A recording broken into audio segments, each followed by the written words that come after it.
budget being tabled in Parliament today, having just the presumptive tax, what is some of also the niggling worry that you have with this particular tax yourself? The surveillance that is built into the finance bill, that KRA can, without your permission, be able to get your mobile data on financial transactions, that is M-Pesa.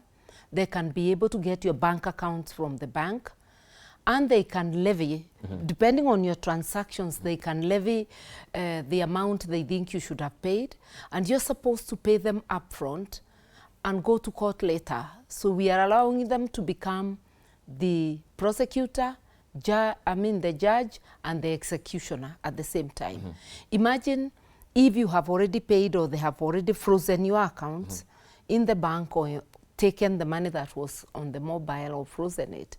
It means they are stopping you from going on with business. And there's a judgment where the court told them their work as tax collectors should not be the work of an undertaker. Because you must allow the business to continue. It makes sense to allow the business to continue so that you can recover. That is why they even have powers of receivership. But they've been closing businesses and stopping them altogether. And that's the time they didn't have that power to immediately levy the amount they think you should pay. People have been rushing to court and stopping that unfair levy until the case is determined. But the law is now being flipped, that you pay first, you question later. But what do you think really prompted this particular gesture from KRA? Is it the thirst, or because people also are not really paying their taxes? Listen, so you have to be shoehorned in this way with this the way I'm seeing it, because that's even unconstitutional. Because due process means that you're given a chance. You are not forced into a corner. I mean, if the money in your account is frozen, it means you can't even pay fees. It means you cannot even pay your rent. It's going to cause untold hardship. People are living from hand to mouth, especially the small businesses. So that's not a good strategy. You do not squeeze the people more, yet you have not sealed the leakages. You have not stopped waste. You have not stopped luxurious spending by the few in power. I would expect that there will be no purchase of vehicles, or they are purchased in a very minimal way, that the travel budget internally and externally is capped. I was proposing we reduce that by 60% across the board.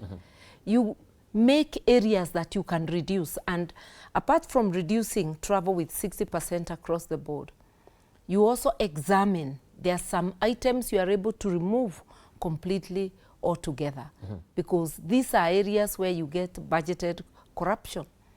So let us stop the wastefulness that is in government. Let us ensure that we use the taxes collected efficiently before we dream of raising taxes and asking Kenyans to pay more. And also the landlords.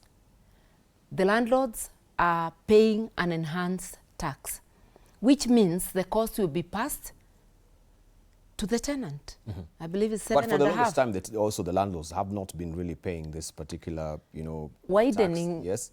Yes. So in the spirit of widening the tax, it is only fair that also they contribute in the tax I am bracket. not saying they should not pay, but you cannot jump from where it was to 7.5. You don't increase even for the landlords before you seal the leakages, before you stop wastefulness, corruption, and outright theft. Because the government is looking, why is it raising taxes? To look for more money. Because this is a bigger budget of 4.8 trillion. It has a deficit of 1.1. So the government is looking for money everywhere. Instead of looking for money everywhere, why don't you first ensure efficiency so that you do not need more money? You will save more. The Auditor General repeatedly, since yesteryears, has been saying that we lose 1/3 of our budget. 1/3 of a 4.8 trillion budget is close to 2 trillion. It's beyond 1.5 trillion. The budget deficit is 1.1. How about not raising the figures of 2024-2025 finance year, maintaining them, and if you want to spend more or on different items, make sure that you save by cutting the waste. That's all that we're asking. What do we do in our homes? Because economics is not something out of this world.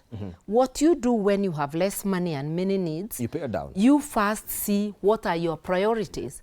For instance, if you wanted to replace the tires in your vehicle, and there is illness in the family, you will spend money on the illness first before the tires.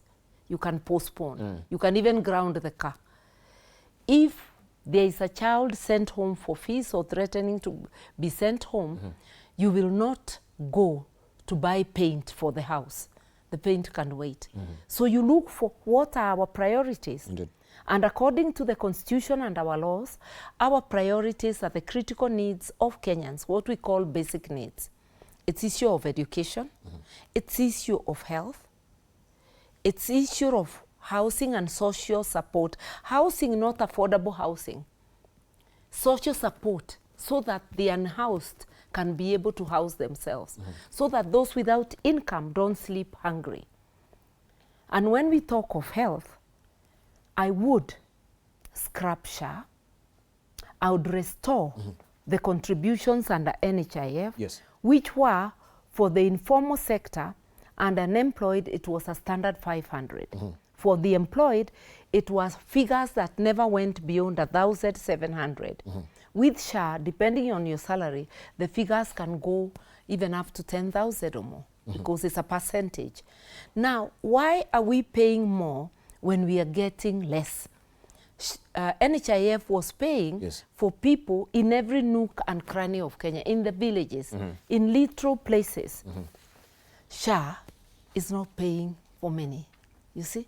SHA is giving little money. And I gave an example of my father who had a bill of 360 and they paid 17,000. And I've heard many, many people saying that. Occasionally you get a person for whom they pay. Maybe a telephone call from here and there. Yes. NHIF, you didn't need any telephone call. It was accessible. It had its issues of governance, but you don't throw the baby with the bathwater. You fix the governance. SHA came designed to extract from the people without returning. You first build in a developer's fee of 104 billion. Money that is out of this world and which can be used to equip with modern equipment all the county hospitals. You then continue to pay them every time, and you're prioritizing them over the health of the people. It doesn't make sense. That's the way, not the way we do it. So I would scrap it. I would revert to figures that people can understand. So we revert back to NHIF? 500 was per family. That's the model that would commend itself to me. And I realized that SHA, the KK administration is telling us that over 31 million people have registered. Even if you had a flat rate for those 31 million, you'd be getting 15 billion a month. A year, it would be over 188. And already we have allocated 175 to health. If all those funds are used optimally, and we pay for those who are indigent and can't pay, the government subsidizes, we would enter into universal health care because everybody can access. And you make sure the hospitals where, or health facilities where a majority of Kenyans get health are the public facilities, the county hospitals, the dispensaries, etc. Make sure that they have the equipment. I know Cuba, a country that was under blockade for the longest and even now is suffering threats and actual blockade from the Americans. Cuba has free health care from cradle to grave, from the moment you are born to when you exist. And it's state of the art. Their dispensaries, known as polyclinics, have all the equipment. And this is a country that is not among the developed. Education is free. I would prioritize education. After health is education. You make sure that our children are equalized, because education is a game changer. It can place the child of a poor person ahead of the rich man's child. The polyclinics also